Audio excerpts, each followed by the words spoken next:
signal to my mom. Okay, today we're going to get into the Word. We always do it this time of the week.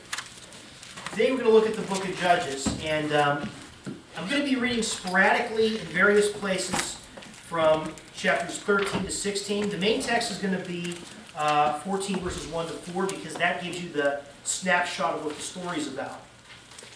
We're going to be looking at Samson. The title is A Flawed Man with a Unique Call. Like I said, if you want to read the entirety of the story, it's really cool. I'm not going to read the whole thing today. I will tell parts of the story, but it's found. The story itself is found in Judges chapter 13 through 16. But the snapshot verse that I will be starting with is going to be chapter 14, starting with verses 1 through 4. Samson went down to Timnah and saw there a young Philistine woman. When he returned, he said to his father and mother, "I've seen a Philistine woman in Timnah. Now get her for me as my wife." His father and mother replied, "Isn't there an acceptable woman among your relatives or among all your people? Must you go to the uncircumcised Philistines to get a wife?" And Samson said to his father, "Get her for me. She is the right one for me." The NASB, he actually uses the word, "she looks good to me." His parents did not know that this was from the Lord, who was seeking an occasion to confront the Philistines, for at that time they were ruling over Israel. Okay. So what do we have here with Samson? We have somebody who has a calling, we have somebody who is very flawed, and we have something that God used to accomplish his purpose. So what was Samson's call exactly? Here, I'll just back up a page. He was called to be a Nazirite. I'll read a few verses of the background information here. This is back up at chapter 13, verses 1 to 5. Again, the Israelites did evil in the eyes of the Lord, so the Lord delivered them into the hands of the Philistines for 40 years. A certain man of Zorah named Manoah, from the clan of the Danites, had a wife who was sterile and remained childless. The angel of the Lord appeared to her and said, "You are sterile and childless, but you are going to conceive and have a son. Now see that you drink no wine or fermented drink, and that you do not eat anything unclean, because you will conceive and give birth to a son.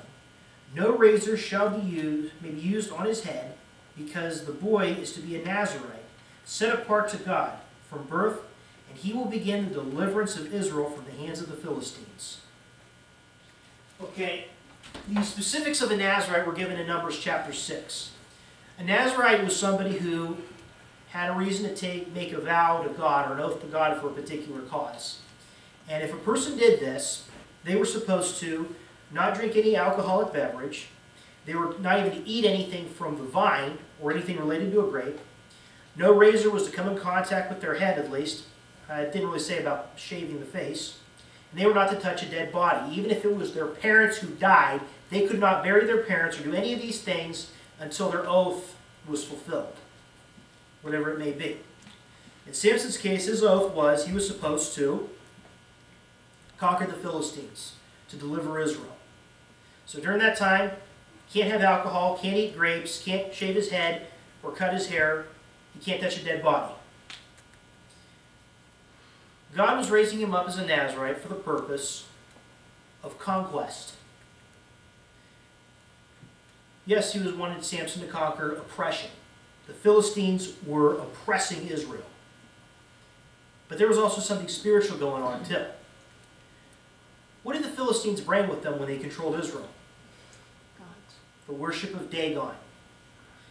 And the Philistines had a mentality that whenever they would go to war, and this showed itself later in the story of David and Goliath, they had a common tradition that whenever they would go to war with a country, they would first say, "Hey, instead of having a full-scale battle, you pick your best guy, we'll pick our best guy, and go face to face, and whichever one wins, the other side is going to be servant to the winner." Because their theory was the stronger God was on the side of the winner. So right now it looks like the Philistines have a case that Dagon is stronger than the God of Israel because we conquered you. Although they kind of didn't take something into account. God allowed this because it says the children of Israel were doing evil in the eyes of the Lord, God wanted to get their attention. But now the time had come that God says, okay, time to overthrow the Philistines. So you're going to have Samson. Now what's our call? What does it say in the book of Romans about us? It says that we are more than conquerors through him who loved us. God wants us to grow, conquer sin in our personal life. He wants us to bring the gospel to other people and set the captives free. He wants us to stand up for righteousness, even when it's not popular. One of the Corinthians, it says that we're tearing down strongholds and taking every thought captive to Christ. So in some form or another, this kind of call applies to all of us. But Samson had a little problem. He had a flaw. So what is it here? Was it that he liked Philistine women? He said, she looks good to me. Very shallow view there. How about greed and lust? Was that his problem? He goes and courts this woman, goes to marry her, and then he goes and has a party with these other Philistine men. He says, I'm going to give you guys a riddle. And if you guys figure it out by the end of 7 days, I owe you 30 changes of clothes. And if you can't figure it out, then you owe me 30 changes of clothes. Gives them a riddle they can't possibly figure out because he wanted something. And that results in the Philistines blackmailing his wife to get her to manipulate him into giving away the secret of the riddle. She doesn't. They figure out a riddle that they had no way of figuring out. And Samson said as much. He says, if you had to plow with my heifer, you'd have never known. So Samson goes and kills 30 Philistines, steals their clothes and gives them to the guys who he lost the bet to. So what was his problem with greed? Well, it's a part of it. Yet another little issue that all this together makes a bigger picture. And the NIV doesn't do this the same justice that the New American Standard did when I prepared this, so I'm just going to tell you the verse. They threatened to burn his wife and her family with fire, which is why she manipulated Samson to give away the secret of the riddle.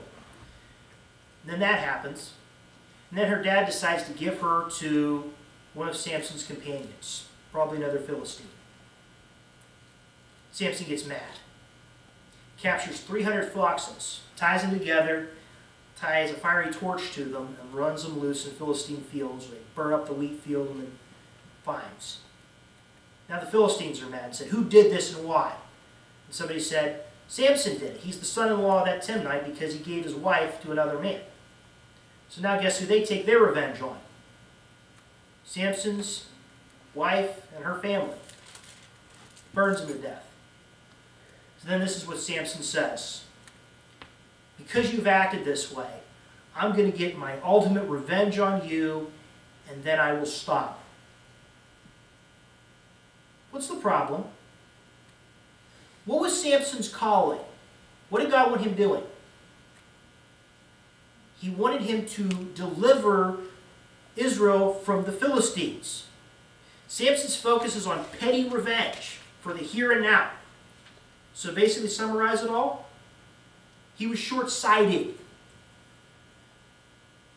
He likes this Philistine woman because she looks good to him, and he doesn't bother thinking about the fact that she doesn't worship the same God, and they're not going to have their kids raised godly. It also says that after another big conquest, he goes to Gaza and sleeps with a prostitute. Short-sighted people do that. Not somebody who wants a long-term loving relationship. Samson wanted his petty revenge for the here and now and lost sight of the fact that God had a bigger picture idea than just that. What should Samson have done? So back to the snapshot text. What should he have done? His parents' solution was, go find yourself a good Israelite woman and marry her. That was also wrong. It specifically says that God wanted to get Samson to get this fire in his belly to go after the Philistines. In Deuteronomy 20, I'm not going to read it, but you can go look this up to verify me.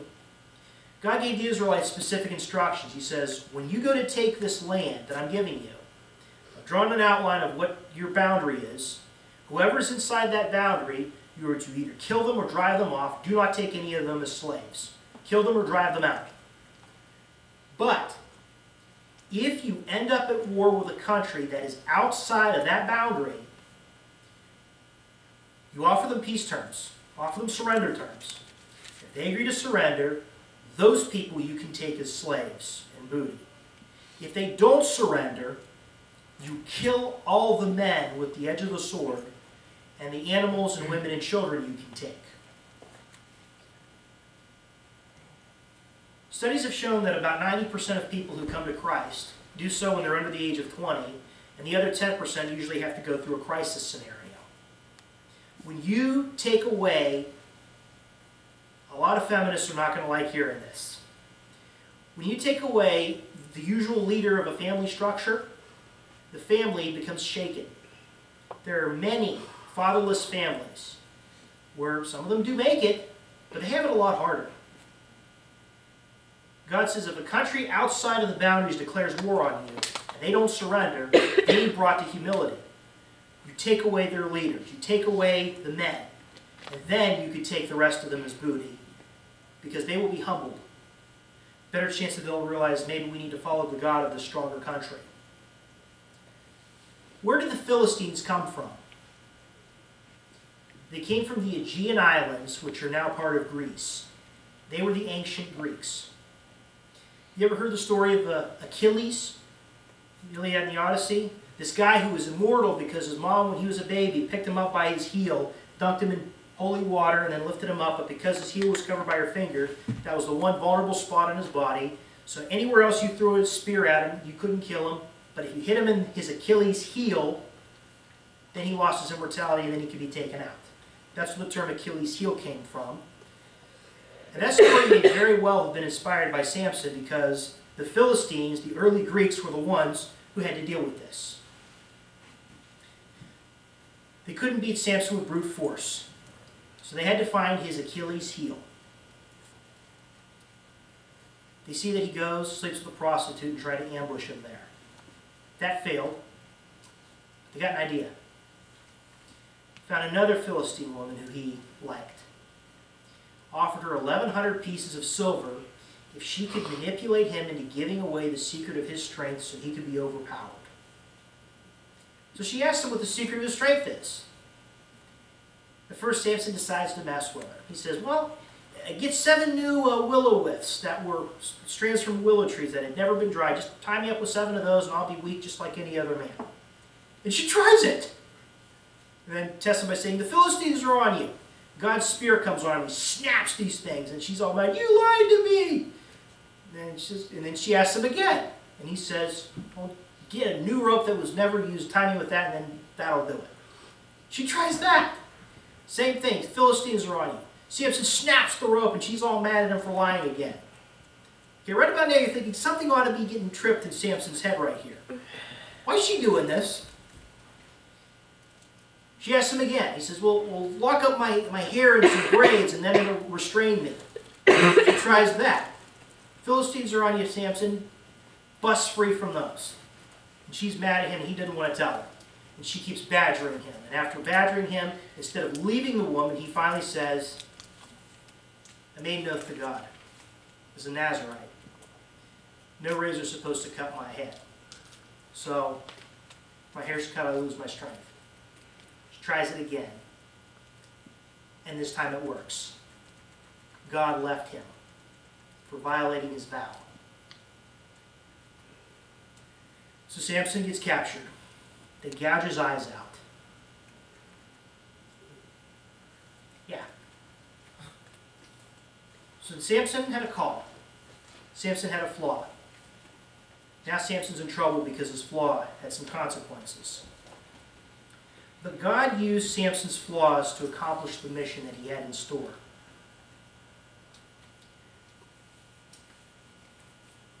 Samson ended reproach. He ended reproach to his mother who had been sterile. Children are a blessing from God, it says all throughout the Old Testament. Theory was if a woman couldn't have kids, she must not have had God's favor. No doubt his mom had that shame carried with her, and then finally an angel comes to her and says, you're going to have a son, he's going to be a big hero. He took reproach away from Israel, conquering the Philistines. And God used Samson's flaws to accomplish the mission. Samson had a problem with lust. wanting more than what was appropriate, lust or greed. That led him to getting angry at the Philistines when things didn't go his way. His anger led to vengeance. His vengeance led to conquest, and then his humility. And finally, at the end, after Samson gets captured, his eyes are gouged out, his hair is cut. His hair grows back. Philistines have their big temple of Dagon. They're saying Dagon gave Samson to us. The way they were right. Dagon was a demon. The forces of Satan had won, at least temporarily. So he says, bring Samson out. We're going to make fun of him. He's going to entertain us. He's going to be a spectacle for us. It's our trophy. They bring him to this temple.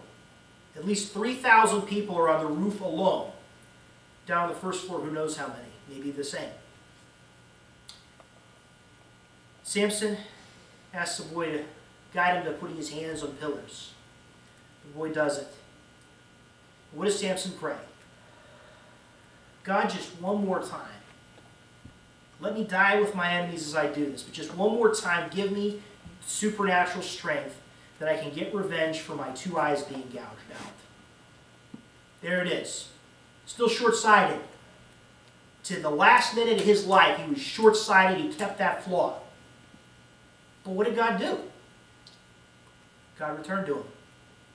Gave him supernatural strength to push pillars apart with the weight of 3,000 people on it. The temple of Dagon collapsed, destroyed it, and took many key leaders with Samson. Eventually played a role in the Philistines being defeated from Israel. So what's the point of all this? God can use you with your flaws, but your flaws are still going to have consequences. In the book of Proverbs it says God created everyone for a purpose, even the wicked for the day of judgment. Samson had a choice.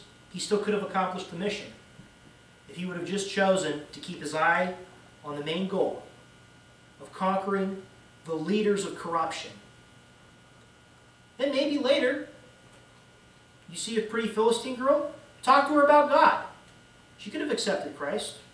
Well, Jesus hadn't come on the earth in flesh yet, but the God of Israel. But Samson didn't do that.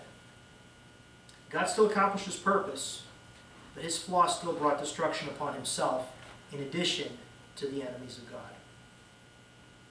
Let's pray. Dear Lord, thank you for your word. Dear Lord, please let us know what your vision is for our life and help us to keep our eyes on that. Do not be distracted by anything that Satan would throw. And if something is a distraction, give us wisdom on how to correctly deal with it.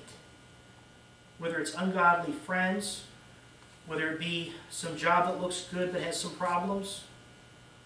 Let the distractions be a motivation to stay focused and to conquer the problem instead of being what leads us astray. And I ask that you give us the strength to realize that we need to submit our life to you, every part of it, and to let you control it and help us to grow. I ask that your peace would be with everybody here as they go home or to the softball game. Please keep us safe today. Let nobody on either team be injured. And let it be a very enjoyable experience, hopefully one that grows people closer to you. I ask all these things in your Son's name. Amen. Go in peace.